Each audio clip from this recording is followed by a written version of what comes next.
तो आज उप्स का सेकेंड वीडियो है। फर्स्ट वीडियो में मैंने जो है वो करीब 20 क्वेश्चन जो है मैंने कवर कर दिया है। ठीक है, उसके बाद जो है आज हमारा जो क्वेश्चन स्टार्ट होगा वो होगा 21 नंबर से। तो अगर आप मेरे चैनल पर नए हैं तो मेरे चैनल को सब्सक्राइब कर लीजिए। अगर आप लोग बीपीएससी टीआरई 4.0 केवीएस एनवीएस या एलटी ग्रेड कंप्यूटर टीचर का अगर आप लोग जो है वो तैयारी कर रहे हैं तो इस चैनल पर आपको जितने भी कंप्यूटर साइंस का रिसोर्सेज है वो आपको फ्री में अवेलेबल होता है। टेलीग्राम चैनल से जुड़ जाइए, वहाँ पे आपको पीडीएफ जो है वो सारी चीज़ आपको फ्री में अवेलेबल हो जाता है। तो चलिए आज हम लोग जो है वो 21 नंबर क्वेश्चन से स्टार्ट करेंगे और इसमें आज हम लोग देखेंगे कि किस टाइप से जो है वो प्रीवियस ईयर में जो है क्वेश्चन पूछा जाता है, तो उस क्वेश्चन को भी हम लोग देखेंगे। तो आज का पहला क्वेश्चन है वह है कि which keyword is use to create an instance of a class in most programming language. So आपको ये जो है पहला क्वेश्चन दिख गया, ये आपको जो है वो बिहार स्टेट में पूछा हुआ है। ठीक है, तो आपको बता दें कि ये जो क्वेश्चन है वो बिहार स्टेट में पूछा हुआ क्वेश्चन है, जो कि प्रीवियस ईयर क्वेश्चन है। और इसमें आपको बताना है कि कौन सा कीवर्ड का हम लोग यूज करते हैं क्लास का इंस्टांस यानी क्लास का ऑब्जेक्ट क्रिएट करने के लिए। ठीक है, इन मोस्ट प्रोग्रामिंग लैंग्वेजेज। तो ऑप्शन ए है अलॉग कीवर्ड, ऑप्शन बी है न्यू कीवर्ड, ऑप्शन सी है क्रिएट कीवर्ड और ऑप्शन डी है इंस्टेंस। सो इसका जो करेक्ट आंसर हो जाएगा वो होगा option number B, that is new keyword. So basically new keyword के मदद से हम लोग जो है वो ऑब्जेक्ट को क्रिएट करते हैं। नेक्स्ट हमारा जो क्वेश्चन है वो है कि which among the following is called first automatically when ever N object is created. So option A है क्लास, ऑप्शन बी है कंस्ट्रक्टर, ऑप्शन सी है न्यू और ऑप्शन डी है ट्रिगर्स। सो कौन सा ऐसा इसमें जो है वो कॉल हो जाता है जब हमारा क्या होता है ऑब्जेक्ट क्रिएट हो जाता है, यानी जैसे ही हमारा जो ऑब्जेक्ट क्रिएट होता है तब वो ऑटोमेटिकली कॉल हो जाता है। तो इसका जो करेक्ट आंसर होगा वो होगा option number B, that is constructor. So constructor जो है वो जब हम लोग ऑब्जेक्ट क्रिएट करते हैं तो हमारा कंस्ट्रक्टर जो होता है वो ऑटोमेटिकली कॉल हो जाता है। तो that is the concept of constructor. Next हमारा जो क्वेश्चन है वो है कि how many types of constructor are available in general in any programming languages. यानी आपको बताना है कि टाइप्स ऑफ कंस्ट्रक्टर कितने होते हैं। ठीक है, एनी प्रोग्रामिंग लैंग्वेज, जैसे हम लोग C++ का बात करें या जावा का बात करें तो आपको बताना है। तो बेसिकली जो कंस्ट्रक्टर होता है वो तीन टाइप का कंस्ट्रक्टर होता है। पहला होता है हमारा डिफॉल्ट, दूसरा हमारा होता है पैरामीटर, जो तीसरा हमारा होता है कॉपी कंस्ट्रक्टर। ये तीन टाइप का जो है वो कंस्ट्रक्टर आपको प्रोग्रामिंग लैंग्वेज में पढ़ने को मिलता है। तो इसका जो करेक्ट आंसर है वो है ऑप्शन नंबर बी। नेक्स्ट हमारा जो क्वेश्चन है वो है कि which constructor is called while assigning some object with another. Option A है डिफॉल्ट, ऑप्शन बी है पैरामीटराइज, ऑप्शन सी है कॉपी और ऑप्शन डी है डायरेक्ट असाइनमेंट टू यूज। तो यहाँ पे ये क्वेश्चन आपको मिल गया टाइप ऑफ कंस्ट्रक्टर से, यानी कौन सा ऐसा कंस्ट्रक्टर है कि जो कि वो ऑब्जेक्ट को क्या करता है असाइन करता है अनदर में। तो इसका जो करेक्ट आंसर होगा वो होगा option number C, that is the concept of copy constructor. ठीक है, नेक्स्ट हमारा जो क्वेश्चन है वो है कि which type of constructor can't have return type. यानी कि कौन सा कंस्ट्रक्टर है जिसका जो है रिटर्न टाइप नहीं होता है। ऑप्शन ए है डिफॉल्ट, ऑप्शन बी है पैरामीटराइज, ऑप्शन सी है कॉपी और ऑप्शन डी है constructor don't have a return type. अगर आपको कंस्ट्रक्टर का कॉन्सेप्ट अच्छे से पता है तो ये चीज़ आपको पता होना चाहिए कि कंस्ट्रक्टर, कोई भी कंस्ट्रक्टर हो या डिफॉल्ट, पैरामीटर या copy, constructor can't have return type. So इसका जो करेक्ट आंसर हो जाएगा वो हो जाएगा option number D, that is constructors don't have a return type, यानी कंस्ट्रक्टर का कोई भी रिटर्न टाइप नहीं होता है। ठीक है, नेक्स्ट हमारा जो क्वेश्चन है वो है कि which among the following is correct syntax for the constructor. इसमें आपको बताना है कि कंस्ट्रक्टर का करेक्ट सिंटैक्स क्या है, यानी कैसे हम लोग जो है वो कंस्ट्रक्टर को डिक्लेयर करते हैं। तो ऑप्शन ए है, सॉरी डिस्ट्रक्टर, यहाँ पे सिंटैक्स ऑफ कंस्ट्रक्टर नहीं, सिंटैक्स ऑफ डिस्ट्रक्टर पूछ रहा है। तो डिस्ट्रक्टर हम लोग जो है वो कैसे जो है वो डिक्लेयर करते हैं।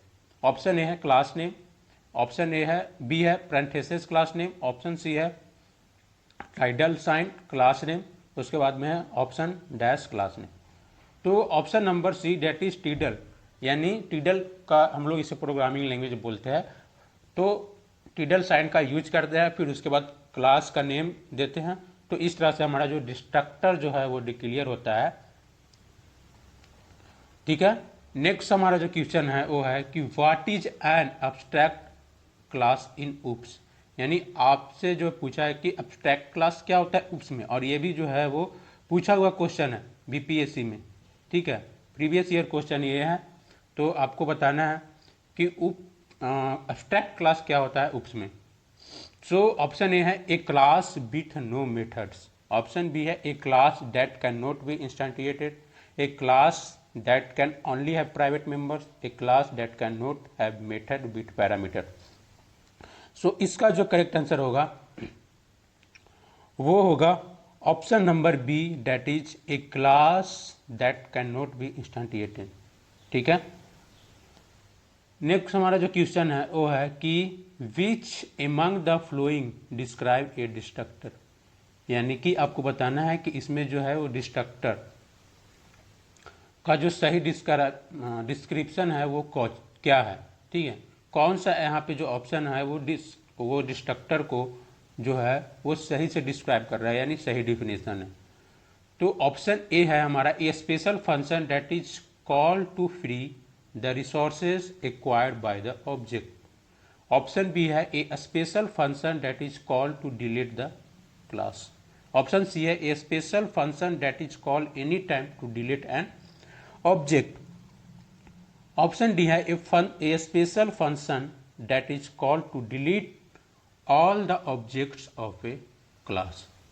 सो इसका जो करेक्ट आंसर होगा वो होगा option number A special function that is call to free the resources acquired by the object. यानी बेसिकली डिस्ट्रक्टर क्या करता है कि जो भी हमारा ऑब्जेक्ट जो है वो रिसोर्सेज को एक्वायर करता है, यानी मेमोरी एक्वायर करता है, उसको क्या करता है वो फ्री करता है। That is the concept of destructor. Next हमारा जो क्वेश्चन है वो है कि which among the following can restrict class members to get inherited.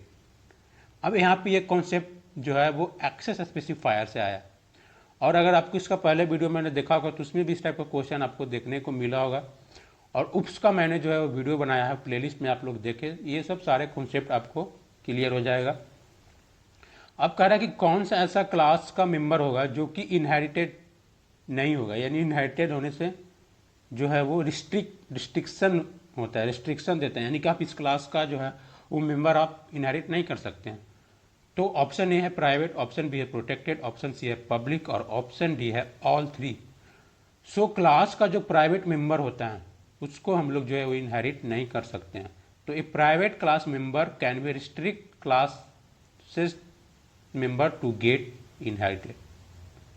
Next हमारा जो क्वेश्चन है वो है कि which principle of OOP allow for the same function to be use different way. आपको बताना है कि उप्स कॉन्सेप्ट का जो कौन सा ऐसा प्रिंसिपल है वो हमें अलाउ करता है, जैसे हम लोग यूज करते हैं कि सेम फंक्शन डिफरेंट वे से हम लोग जो है उसको यूज करते हैं। तो कौन सा ऐसा कॉन्सेप्ट है जिसमें हम लोग ये चीज़ जो है हम लोग यूज करते हैं, यानी same function to use be in different way. ठीक है, तो ऑप्शन नंबर ए यानी कि पॉलीमॉर्फिज्म जो है उप्स का ऐसा प्रिंसिपल है जिसमें हम लोग फंक्शन ओवरलोडिंग और फंक्शन ओवरराइडिंग के थ्रू जो है हम लोग इसको जो है वो अचीव करते हैं। नेक्स्ट हमारा जो क्वेश्चन है वो है कि विच कॉन्सेप्ट ऑफ उप इनकैप्सुलेट द प्रॉपर्टी यानी data and behaviour method of a real world object into a single entity. यानी कौन सा ऐसा उप्स का कॉन्सेप्ट है जो कि प्रॉपर्टी यानी डेटा और मेथड को क्या करता है, इनकैप्सुलेट करता है और एक सिंगल एंटिटी को क्रिएट करता है। तो वो कॉन्सेप्ट कहलाता है encapsulation. So option number B is the correct. Next हमारा जो क्वेश्चन है वो है कि the process of creating an object from a class is known as. Option A है पॉलीमॉर्फिज्म, ऑप्शन बी है इनकैप्सुलेशन, ऑप्शन सी है एब्स्ट्रैक्शन और ऑप्शन डी है इंस्टेंशिएशन। तो इसका जो करेक्ट आंसर होगा वो होगा option number D, that is instantiation. Next हमारा जो क्वेश्चन हुआ है कि what is the difference between a class and object, यानी क्लास एंड ऑब्जेक्ट में आपको अंतर बताना है। और यहाँ पे आपको 4 ऑप्शन दिया हुआ है। A class is blueprint while an object is an instance of class. Option B है कि a class is executable code while a object is not. Option C है a class can not exist without object while an object can exist without classes. और option D है कि a class is use only in object programming languages while object can be use in any programming पैराडायग्राम। सो इसका जो correct answer है वो है option number A, that is a class is blueprint while an object is an instance of a class. Next हमारा जो question है वो है कि which of the flowing best define of a class, यानी बेस्ट इसमें से जो है वो बेस्ट डिफिनेशन क्या है क्लास का, 4 ऑप्शन में। तो इसका जो करेक्ट आंसर होगा वो होगा ऑप्शन नंबर बी, ठीक है। और ये भी जो क्वेश्चन है वो आपको बीपीएससी में पूछा हुआ है, तो यानी आप जो क्वेश्चन देख करके आपको आई गेस आइडिया मिल रहा होगा कि किस लेवल तक जो है वो क्वेश्चन पूछा जाता है। यही इसी टाइप का जो क्वेश्चन होता है वो आपको एग्जाम में देखने को मिलता है, ठीक है। तो आपको उसका कॉन्सेप्ट अगर अच्छे से क्लियर होगा तो आई गेस ये सब जो क्वेश्चन है वो आप आसानी से जो है वो करेक्ट करेंगे अपने एग्जाम में। तो इसी टाइप का जो क्वेश्चन है वो पूछा जाता है। तो option number B, a blueprint for creating objects, ये प्रीवियस ईयर का पूछा हुआ क्वेश्चन एकदम बिल्कुल सेफ। नेक्स्ट हमारा जो क्वेश्चन है वो है कि which keyword is use in Java to inherit the class, यानी जावा में अगर हमें क्लास को इनहेरिट करना है तो कौन सा कीवर्ड का यूज करते हैं। और ये भी क्वेश्चन जो है वो बीपीएससी का क्वेश्चन है, जो कि प्रीवियस ईयर में ये क्वेश्चन पूछा हुआ क्वेश्चन है। सेम क्वेश्चन डिट्टो एकदम इसी तरह से पूछा है कि कौन सा कीवर्ड का जो है हम लोग यूज करते हैं जावा में क्लास को इनहेरिट करने के लिए। ऑप्शन ए है इनहेरिट, ऑप्शन बी है इम्प्लीमेंट्स, ऑप्शन सी है सुपर और ऑप्शन डी है एक्सटेंड।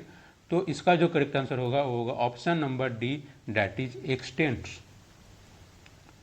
नेक्स्ट हमारा जो क्वेश्चन है कि when does the diamond problem occur in programming language. अब यहाँ पे एक शब्द आप लोग देख रहे होंगे डायमंड प्रॉब्लम।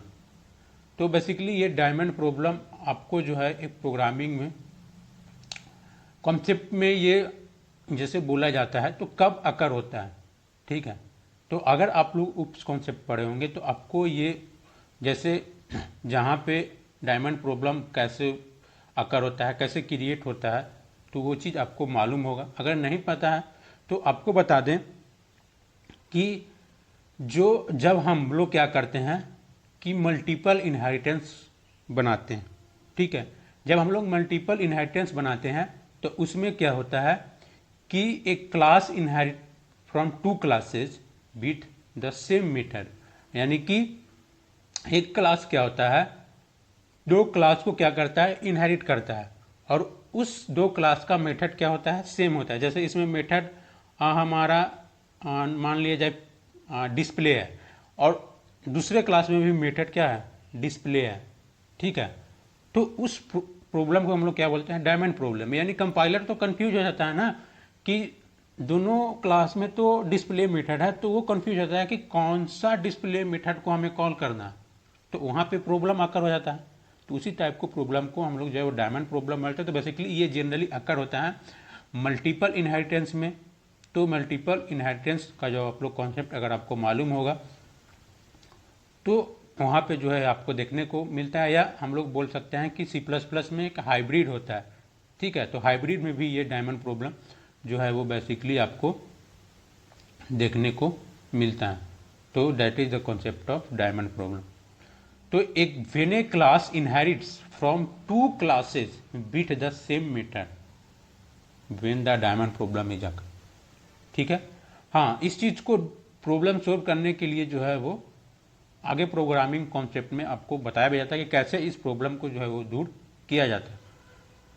नेक्स्ट हमारा जो क्वेश्चन है वो है कि व्हाट इज एन इंटरफेस इन जावा, यानी जावा में इंटरफेस का कॉन्सेप्ट क्या है। ऑप्शन ए है a class that is use to implement inheritance, a collection of abstract method and static constants, a template for creating objects, a method that interface with the users. So इसका जो correct answer है वो है option number B, a collection of abstract method and static constant, that is the concept of interface. Next हमारा जो question है वो है कि how can a class in one package access a class in another package, यानी एक class से दूसरे क्लास में हम लोग जो है वो पैकेज को कैसे एक्सेस करते हैं। तो यहाँ पे आपको ऑप्शन दिया हुआ है by using import keyword, by using package keyword, या बाय यूजिंग एक्सटेंड कीवर्ड, या बाय यूजिंग इंप्लीमेंट्स कीवर्ड। तो इसका जो करेक्ट आंसर होगा वो होगा option number A, that is by using import keyword. यानी जब हमें एक क्लास से दूसरे क्लास में यूज करना होता है पैकेज को, तो वहाँ पे हम लोग क्या करते हैं, इंपोर्ट करते हैं पैकेज को, और इंपोर्ट करने के लिए हमें जो है इंपोर्ट कीवर्ड का आवश्यकता पड़ती है। नेक्स्ट हमारा जो क्वेश्चन है वो है कि वाटर एब्स्ट्रैक्ट मेथड, यानी कि एब्स्ट्रैक्ट मेथड जो है वो क्या होता है। ठीक है, A methods that are inaccessible to the outside world. Option B है methods that have implementation details. Option C है method without a body defined in abstract class, और ऑप्शन डी है methods that can not be inherited. So इसका जो correct answer होगा वो option number C, method without a body defined in abstract class. यानी कि abstract ऐसा method होता है जिसका जो विदाउट बॉडी होता है, और हम लोग एब्स्ट्रैक्ट मेथड का जो है वो कहाँ पे डिफाइन करते हैं, एब्स्ट्रैक्ट क्लास में डिफाइन करते हैं, that is the concept of abstract method. Next हमारा क्वेश्चन है कि which keyword is use to declare static variable. Static variable या स्टैटिक मेथड हम लोग डिक्लेयर करने के लिए कौन सा कीवर्ड का यूज करते हैं। सिंपल है, स्टैटिक कीवर्ड का जो है हम लोग यूज करते हैं to declare the static variable. इस तरह से जो मैंने है अभी तक उप्स का करीब 40 क्वेश्चन जो है वो कंप्लीट कर दिया है। अभी आने वाला वीडियो में भी अभी इस पे और क्वेश्चन बनेगा। ठीक है, आपको जो है उप्स का इतना क्वेश्चन करवा देंगे कि उससे बाहर से नहीं आएगा। तो अगर आप मेरे चैनल पर नए हैं तो मेरे चैनल को सब्सक्राइब करके बेल आइकन को दबा दीजिए, और आप लोग जो है वो टेलीग्राम चैनल से जुड़ जाइए। आपको ये PDF वहाँ पे अवेलेबल हो जाएगा। जितने भी कंप्यूटर साइंस का रिसोर्सेज है आपको वहाँ पे फ्री में अवेलेबल हो रहा है। आप सिर्फ उस रिसोर्सेज को डाउनलोड कीजिए और वहाँ से आप स्टडी कीजिए। तो चलिए आपसे मिलेंगे हम फिर नेक्स्ट वीडियो में।